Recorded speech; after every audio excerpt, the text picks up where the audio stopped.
Probably the divorce was harder on me. When the Lord kept just providing and answering prayers and one miracle after another that aren't even, they don't seem possible. That's honestly where I learned to completely depend on the Lord. I had to completely depend on Him. I did not have anyone else that I could depend on. And He provided through everything. It's challenged our faith. Maybe it's challenged my faith. It's challenged your faith. Not hers. I knew the Lord had it from the beginning. Yeah. And if He chose to take me home, I know I was going to heaven. So I was good with it either way.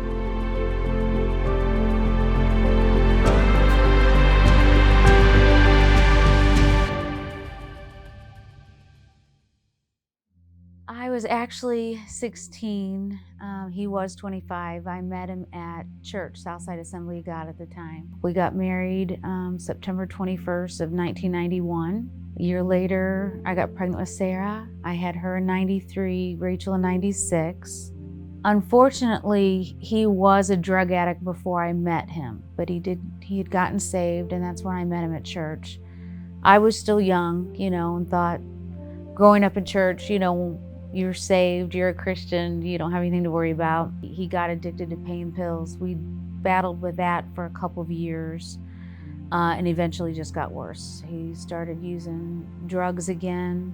He got very angry, actually pulled a gun on me, threatened to kill himself.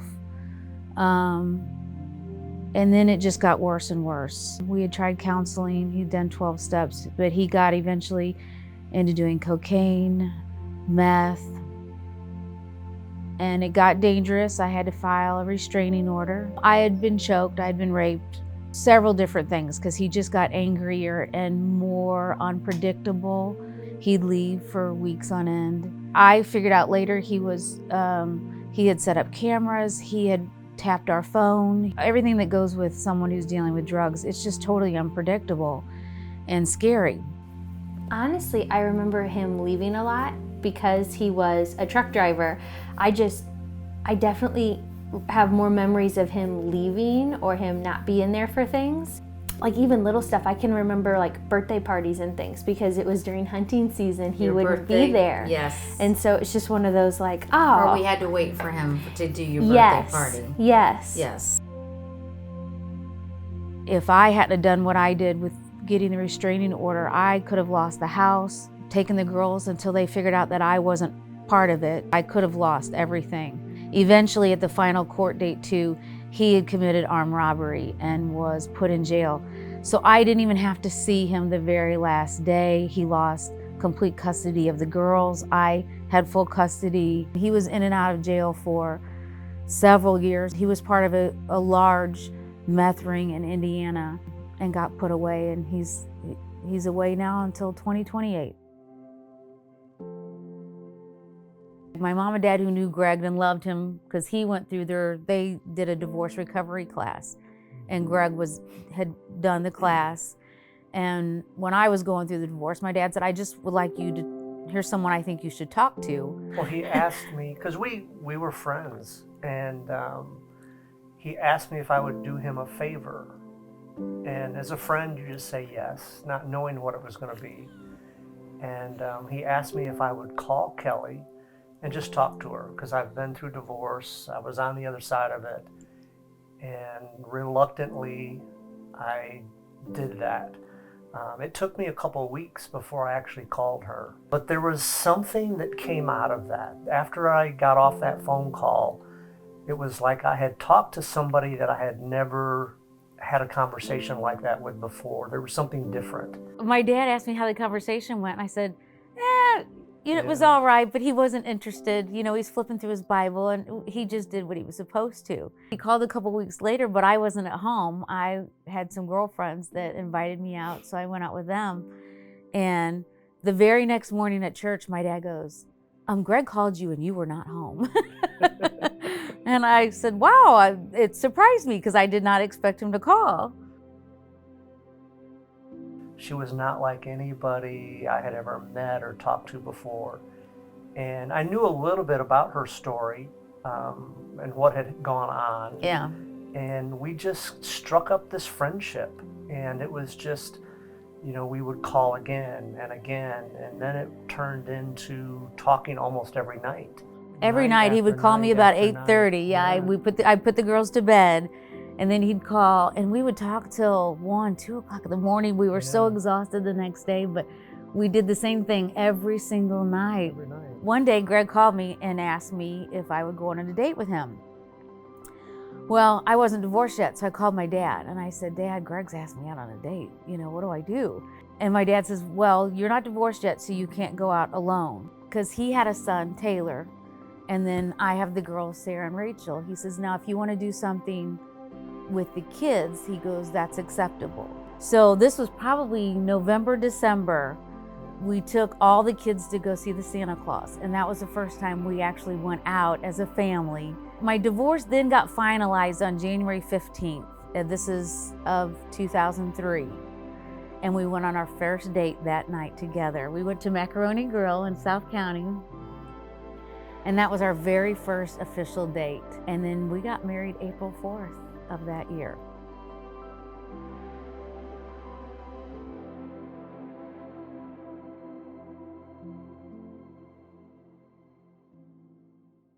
I would get woken up with acid and bile coming up, and it would choke me.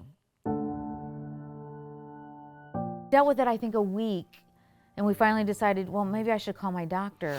At one point, we even thought I was lactose intolerant because it seemed like certain things that I ate caused more problems. So we couldn't really figure out what it was. We got a call back from the doctor's office, and they said, no, Dana wants you to come in, and she wants to see you and maybe run some blood work. We were on our way to the job the very next day. She calls me, probably 8 o'clock in the morning, says, Kelley, we got your results back. Your liver enzyme should be around 30 or less, and you're at 806. One of our best friends, he works in the medical industry, and he sells devices to surgeons for pancreatic surgeries. So we contacted him and just said, hey, here's what's going on. What, do you know anybody? We were just letting him know. He said, you know what, I know the top doc in all of St. Louis. He's the best at this. Would you mind if I called him? We said, no, by all means, call him. So he called him and then called us right back. He said, Dr. Hamill said that he will be calling you. He said that you're a friend of ours and he will do anything impossible. That's right. To take care of you. Yeah. So, next day, Saturday, Dr. Hamill called. On a Saturday. He started asking a bunch of questions. And one of the questions was, have you had an MRI? And she had not. Because he said MRI will light the tumor up and we'll know whether or not it's cancerous. I was out on a job and he called me the next day. And he told me, yes, this is cancerous. It is a tumor. It's in the head of the pancreas. Well, they wanted to go ahead and try and shrink it first. So that's when they're like, let's start you out with chemotherapy. And I only was on it for 2 months, but by the end of the 2 months, the last dose they gave me, I couldn't even walk. I stood up to go to the restroom and my legs wouldn't work. My tongue felt like it was swollen and I couldn't talk. And after the last time when I just couldn't take it anymore and my CA19 levels went up, it kind of meant that maybe it wasn't working. It did shrink it a little bit, but that's when Dr. Hamill said, no, it's time for surgery. They told us going in it would be about a 7-8 hour surgery that day. They had to do an epidural. I didn't have an epidural with the girls. I had both girls natural, but this time I had to have an epidural for the surgery so that it could block the nerves. We met with the doctor right after surgery. Everything was successful.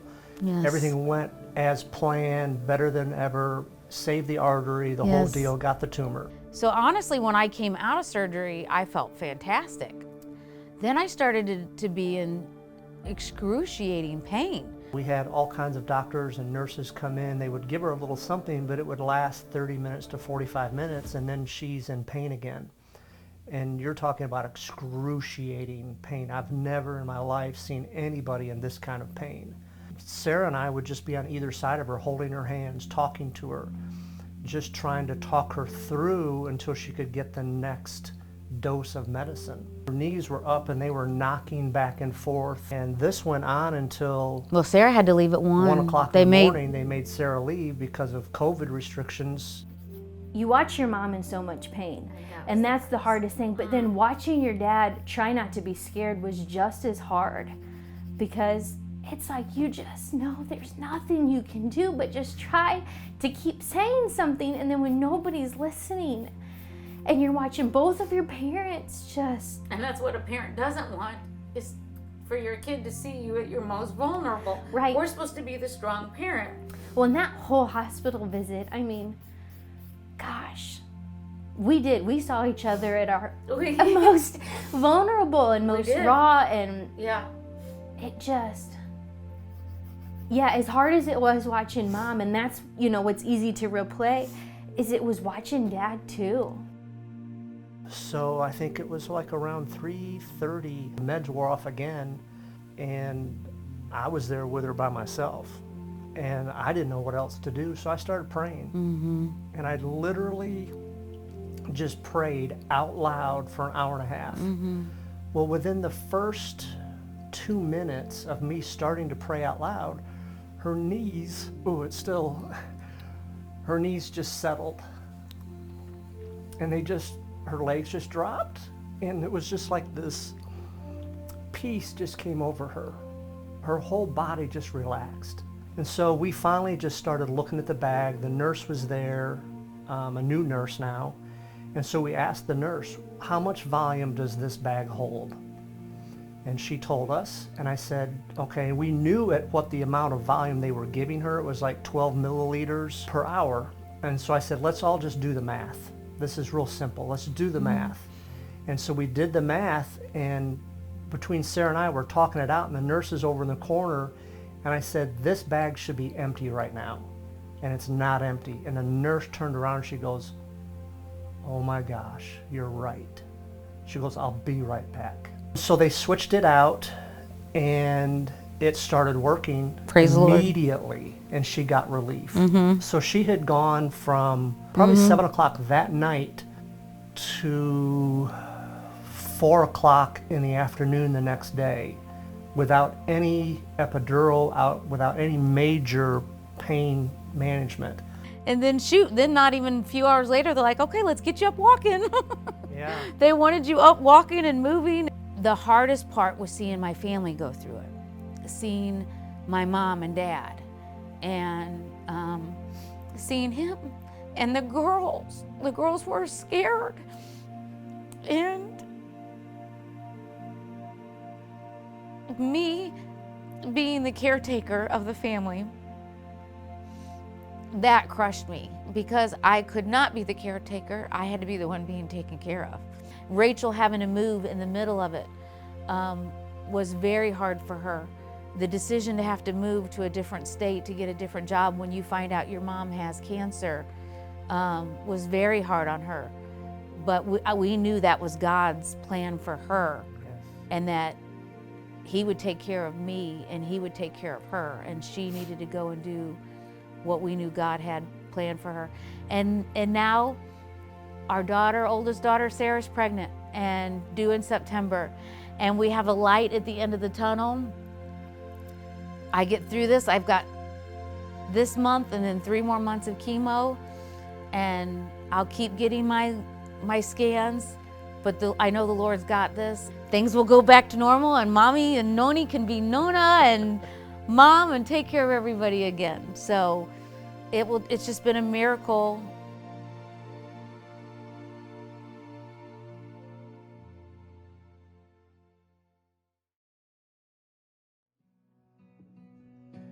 We met almost 20 years ago. We'd both been going through divorce. Your father put us together. Our connection was fate, I'm sure. We talked the whole night long, and every night after 4 weeks. The next thing I knew, I was asking you to marry me. Kelley, you wrote so strong. cancer survivor, an inspiration to us all. Yes. Oh! Did you give me tickets? You said we had to wait till after Christmas. Oh, it's on my neck. Oh, it's. Did I have someone like you standing by my side? Honey, if I'm your GQ, Show everybody what it my is. sunshine. It's got my name on it. You echo, live, laugh, love, and just about everything you do. Always thinking of others before yourself. Your faith always shines through. You amaze me every day. Always. And then I might be able to go to a doctor's appointment with her and hear the baby heartbeat live. So, yes, so when we come back from North Carolina, I might be going with her because Brett's got some meetings that he can't miss, so I'll be able to go. I know, I'm so excited. An inspiration to us all.